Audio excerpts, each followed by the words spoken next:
The transfer market never sleeps, and once again, the football world finds itself on the edge of chaos. Rumors are flying across Europe, with managers sacked, legends plotting their next moves, and clubs preparing to gamble millions in the hope of finding their missing piece. From Zidane's shocking potential comeback to Pep Guardiola's 90 million obsession, the drama is relentless, and every story feels bigger than the last. If this video hits 350 likes, I'll start working on the next one right away. Let's dive into the madness. Nottingham Forest lit the first spark of the fire when Nuno Espírito Santo was dismissed after just 3 games of the new season. His clashes with the club's owner proved too costly, and the axe fell without hesitation. The announcement came in the middle of the night, as though the club wanted to erase him quietly and move on. But the replacement was found instantly. Ange Postecoglou, the man who walked away from Tottenham in June, is back. And not just back anywhere, but straight into one of the toughest jobs in England, debuting away at Arsenal. He's bringing part of his Spurs staff with him, signaling a full rebuild. And Forest owner Evangelos Marinakis clearly trusts him in a way he never trusted Nuno. For Forest, now in Europe for the first time in 3 decades, this is no gamble. This is ambition. And Postecoglou has been given just 18 months to prove he can deliver. But the story grabbing global attention is about a man who has been absent from the dugout for years, Zidane's Zidane. Turkish media dropped a bombshell that he has agreed to take charge of Fenerbahce. Yes, Zidane, the 3-time Champions League winning coach, supposedly heading to Istanbul. At first glance, it feels unreal. This is a man who rejected Juventus, PSG, and Manchester United, all while waiting for something bigger. Many believed he had only 2 jobs left in his sights: the French national team when Didier Deschamps steps aside in 2026, or a romantic return to Real Madrid. Now suddenly Turkey is on the table? Skeptics call it Turkish theater, the kind of headline designed to stir excitement and sell papers. French outlets still insist Zidane is penciled in for the France job after the World Cup. But what if it's true? What if Zidane really does take over at Fenerbahce? For Turkish football, it would be seismic. The atmospheres in Istanbul are already among the fiercest in the world, and adding Zidane to that mix would elevate the league's profile overnight. For Zidane, it could serve 2 purposes: money and practice. After years of sitting idle, perhaps the financial offer was simply too good to refuse. Or perhaps, with his eyes still firmly on the France job, he wants to get back into rhythm, testing himself before the biggest stage of all. Whether this becomes a fairy tale or evaporates into another false alarm, one thing is clear: Zidane's name alone has shaken the football world once again. Elsewhere, Marcus Rashford's loan to Barcelona already looks like a mistake. At 27, he needed minutes, rhythm, and confidence. Instead, he's been reduced to a bench role, covering for Rafinha and watching games pass him by. 96 minutes in total so far, and already whispers are growing in Spain that Barcelona might cut the loan short and send him back to Manchester. Officially, the club denies it, insisting they believe in his potential and that chances will come when the Champions League fixture congestion arrives. But in reality, Rashford is a rotation option at best.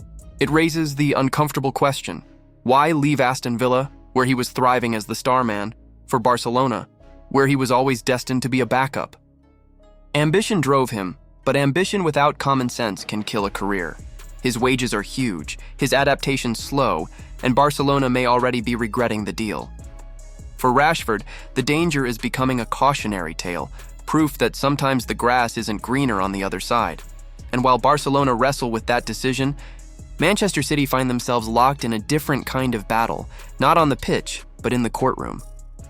Their long war with the Premier League over associated party transactions, the APT rules, has finally reached a settlement. These were the rules brought in after Newcastle's Saudi takeover, designed to stop clubs from inflating sponsorship income with companies linked to their owners. City fought hard against them, and a tribunal even sided with them earlier this year, declaring the rules invalid. But now compromise has been reached. City will accept the rules, but only after securing what they wanted most: no discrimination when it comes to their own Abu Dhabi-linked sponsors. What does that mean in practice? Expect a mega Etihad deal worth close to £1 billion, dwarfing their old $400 million agreement. Sponsorships are the fuel of modern football, and City have guaranteed themselves an endless supply. For the Premier League, this avoided a drawn-out legal battle that could have lasted until 2026. But the big storm is still coming. City still face 130 charges of financial rule breaches, and the verdict could bring punishments that make this settlement look trivial. For now, though, City walk away with a small but crucial victory. Another step in their relentless push for dominance both on and off the field. Meanwhile, in Madrid, Florentino Perez is working his usual slow burn strategy. The latest target? Liverpool's Ibrahima Konate. Spanish media claim the defender has already given a verbal agreement to join Real, who want the deal wrapped up by January. They've offered $25 million, but Liverpool are demanding closer to $50 million. Konate's contract situation complicates things further. He's already rejected extensions, and his words suggest he's looking more towards the Bernabeu than Anfield. For Liverpool, it's déjà vu. The Trent Alexander-Arnold saga still stings, refusing to sell when Real came calling, only to lose him for free later. Now they face the same trap with Konate. Sell now for less or hold firm and risk losing him for nothing. And as always, Perez is patient. He knows players' desires, he knows contracts run down, and he knows Liverpool can be cornered. Unless something changes fast, Konate looks destined for Madrid, whether it's for $25 million now or for free in a year. Finally, Pep Guardiola has set his sights on his next midfield jewel. The name is Fermín López, Barcelona's 22-year-old prodigy. Pep has admired him for over a year, and now, according to reports, City are ready to test Barca's resolve with a $90 million bid. López is versatile, capable of playing centrally or on the left, and his numbers last season were impressive. 46 appearances, 4 goals, 8 assists, and a style that screams Guardiola's philosophy. Attack-minded, technically sound, always looking to receive the ball, he fits the template perfectly. Barcelona, of course, don't want to sell. Hansi Flick trusts him, and López himself has said he wants to stay. But money talks, and Barcelona's financial troubles are no secret.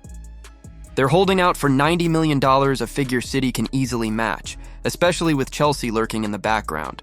Pep sees López as not just another signing, but potentially the next great midfielder to carry his philosophy forward. For Barcelona, the choice is familiar. Cash in and ease the books. Or hold on and hope loyalty outweighs financial temptation. So here we are, with Zidane possibly trading the Bernabeu for Istanbul, Rashford stuck on a Barcelona bench, City rewriting the sponsorship playbook, Real Madrid tightening their grip on another Liverpool star, and Guardiola already plotting his next $90 million conquest. Every story feels like it could reshape the game, every twist another reminder that in football, nothing is ever settled for long. Now it's over to you. Will Zidane really take over at Fenerbahce, or is it smoke and mirrors? Should Barcelona cut Rashford's loan short before it destroys his career? Can Liverpool afford to lose Konate, or are they about to repeat old mistakes? And is Fermín López the next superstar Pep Guardiola will mold into greatness? Drop your thoughts in the comments, I'll be reading them all. And don't forget, hit like, hit subscribe, and turn on notifications, because the next twist in this saga is just around the corner.